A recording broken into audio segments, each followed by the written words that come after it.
समुद्र देव, आपने इस समस्या का समाधान तो कर दिया, किंतु एक दुविधा और खड़ी हो गई है।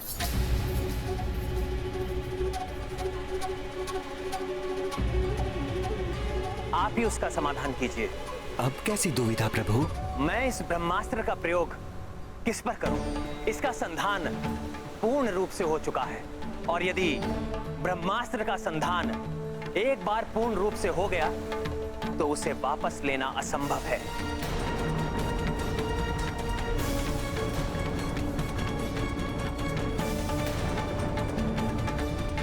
समस्या है तो समाधान भी अवश्य होता है प्रभु। यहाँ से उत्तर दिशा में एक पवित्र स्थल है, द्रुमकुल्य। वहां सहस्त्रों क्रूर कर्मी, दस्यु स्वभाव वाले आभीर प्रजाति के मनुष्य रहते हैं। वे मनुष्य सदैव दुराचारों एवं अत्याचारों में लिप्त रहते हैं। महापापी अभिरस उनका मुखिया है।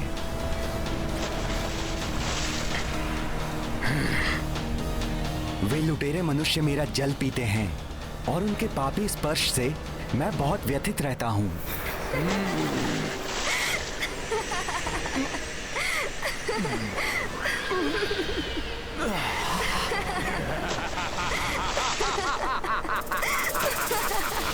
हे प्रभु राम, आप अपने पवित्र बाण का उपयोग उन पर ही कीजिए।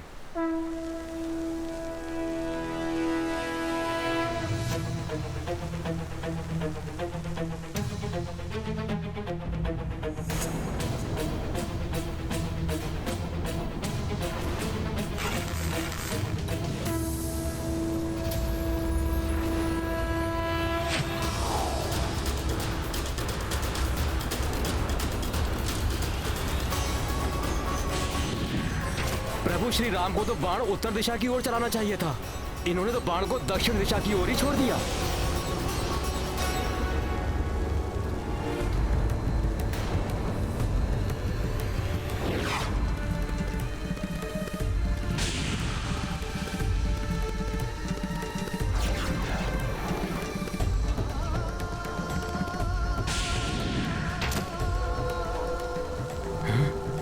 ऐसा अद्भुत प्रहार, ऐसा अनुपम धनुर्विद्या का कौशल।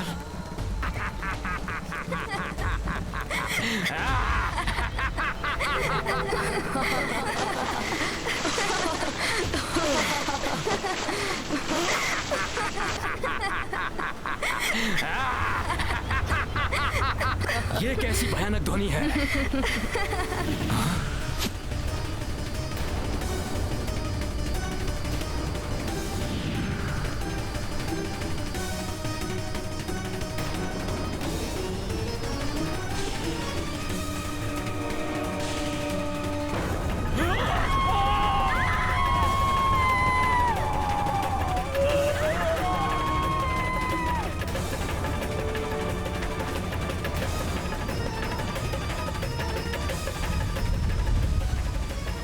जिसके एक बाण के वार ने सुदूर स्थित द्रुमकुल्य प्रदेश को समूल उजाड़ दिया, वो लंका और लंकेश की न जाने क्या दुर्दशा करेगा।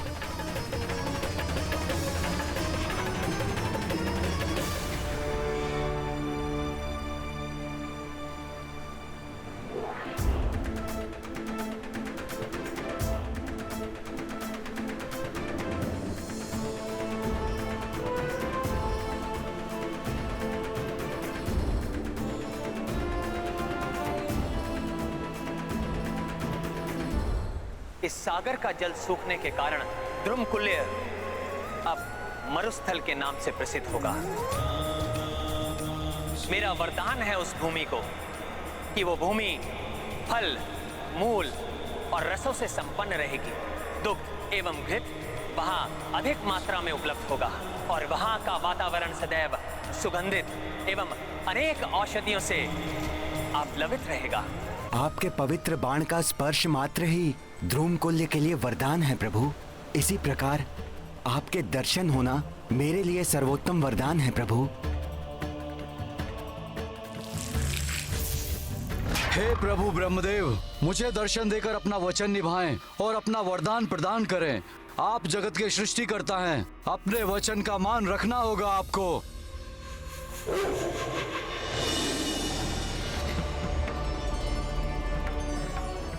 प्रणाम सृष्टिकर्ता ब्रह्मदेव।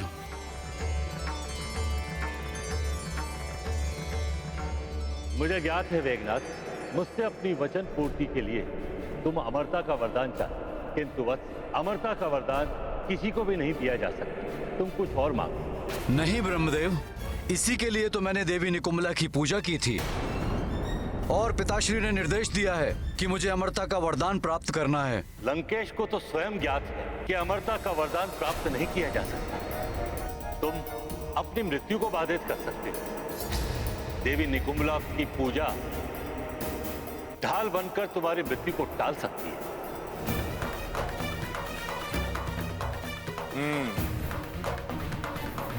तो प्रभु, मुझे ऐसा वरदान दीजिए कि मैं जब भी युद्ध भूमि में जाऊं, माता निकुंभला की पूजा करूं तो कोई मुझे परास्त न कर सके। और हाँ प्रभु, और यदि किसी कारणवश मैं देवी निकुंभला की पूजा ना भी कर पाऊं, तो मेरी मृत्यु ऐसे व्यक्ति के हाथों हो जिसने 14 वर्षों से ना तो निद्रा ली हो, ना ही भोजन ग्रहण किया हो। तथा जय हो ब्रह्मदेव, आपकी सदैव जय हो।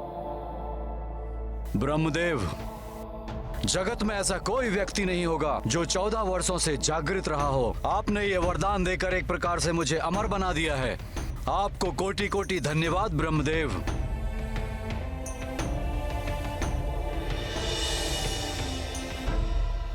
प्रभु, अब आप अविलंब सेतु निर्माण का कार्य आरंभ करवा दीजिए। इस कार्य में आपकी समस्त वानर सेना के साथ मेरा भी पूर्ण सहयोग एवं आशीर्वाद होगा। धन्यवाद समुद्रदेव। आपके दिशा निर्देश के द्वारा अब हम अपने अभियान में अवश्य ही सफल होंगे।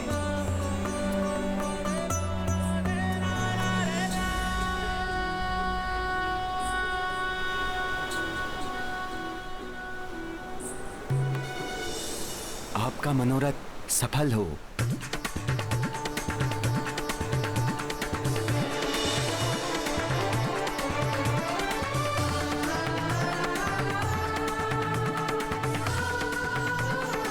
प्रभु, अब हमें शीघ्र ही सेतु के निर्माण का कार्य आरंभ कर देना चाहिए। जय श्री राम! जय श्री राम! जय श्री राम! अब चाहे कोई न राजा या वानर, लंका से बचकर किसी को नहीं जाने दूंगा। एक ही प्रहार में अंत कर दूंगा उसका और उसकी पूरी सेना का।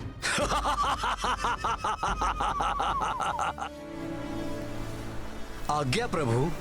प्रिय नल, देव शिल्पी विश्वकर्मा, जिन्होंने सृष्टिकर्ता ब्रह्मदेव की सृष्टि रचाने में सहायता की थी, उन विश्वकर्मा के अंश पुत्र हो तुम। अब इस समुद्र में सेतु बांधने का उत्तरदायित्व तुम्हें निभाना है नल। मुझे विश्वास है कि तुम इस कार्य को पूर्ण सफलता के साथ संपन्न करोगे। प्रभु, ये तो मेरा सौभाग्य है जो प्रभु के कार्य में योगदान दे सकूंगा। मेरे पिता विश्वकर्मा के शिल्प कौशल, उनकी कृपा और आपके आशीर्वाद से इस विशाल सागर पर सेतु बांधने का कार्य मैं अवश्य संपन्न करूंगा।